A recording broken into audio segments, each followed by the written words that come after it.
Welcome to the Friday vlog. Welcome to the Friday vlog. And today we're going to be talking about navigating your partner's upset. That's a good one. It is. Take notes. Well, I'm going to take some notes maybe. And I'll watch the recording. I'll shut up now. Okay, can I get a word in? Yes.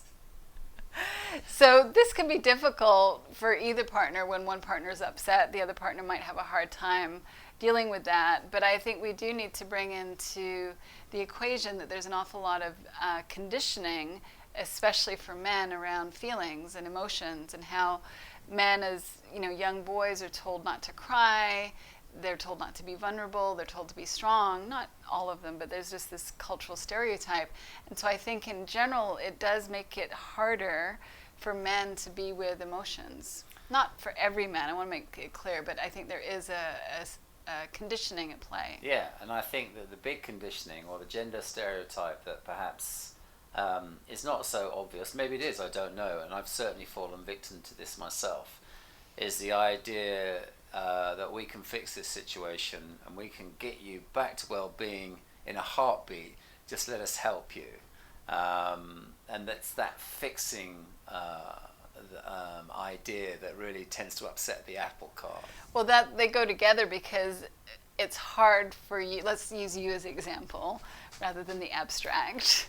So in the past, let's say less so now, but in the past, it would be hard for you to see me upset, and you wouldn't like how you felt when I was upset. And so you would try to get me out of that feeling quickly so that you wouldn't have to feel badly because I was upset. Yes, make it all about how selfish I am. But it's true. Yeah. It's entirely true. Because I specifically remember, I think when we were first together, where you were having a hard time, you were struggling. And there would be, I don't know, I mean, I don't want to exaggerate and use hyperbole, but it would feel like you'd spend a significant amount of time sobbing on the bed and seeming consolable. And I would try to console you, and I would try to sort of help you, trying to get back to safe ground, and you would have none of it. And I think that initially I thought my motives were to sort of help you back to well-being because I had compassion for the fact that you were suffering.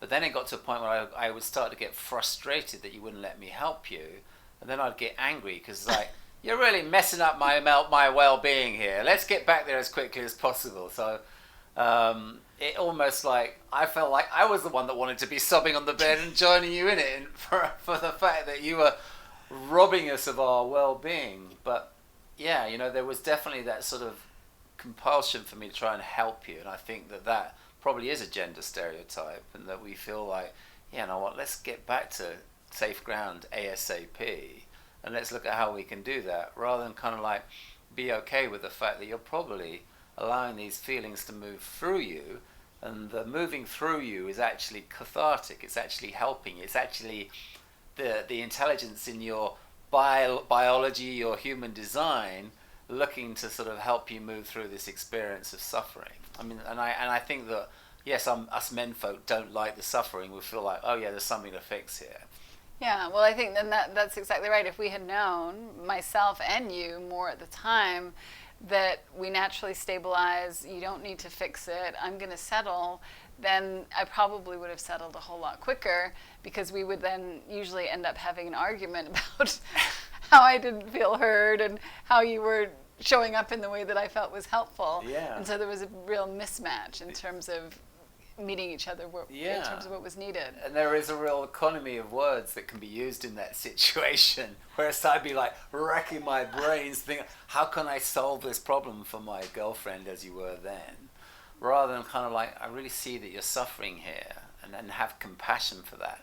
If I have compassion for your suffering, then that's actually going to be a very kind of, in terms of me like showing up and doing the best that I can, that is the best that I can do. If I'm in a place of compassion, I'm seeing that you're suffering, and you're feeling like I'm witnessing that, and allowing you to have the space to do that in a way where it is cathartic. Yeah.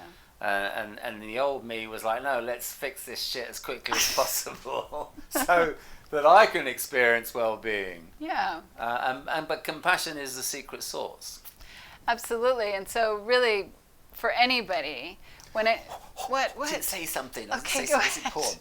Well, it's not only compassion is the secret sauce. It's like the compassion is actually a demonstration of the fact that I actually love you despite the fact that you're suffering.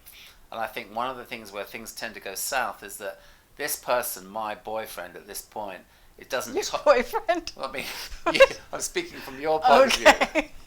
I was your boyfriend back then. Now I'm her husband. How did that happen? I thought you had another boyfriend. No. Well, I don't like to talk about that. At least in such a public way. Anyway, what I was trying to say is that you will actually witness me in this state of compassion as someone that kind of loves and accepts you just the way you are, even with your upset that you're experiencing at this point. And that is very reassuring for someone in a relationship, is feel like, yeah, he accepts me in this state of suffering.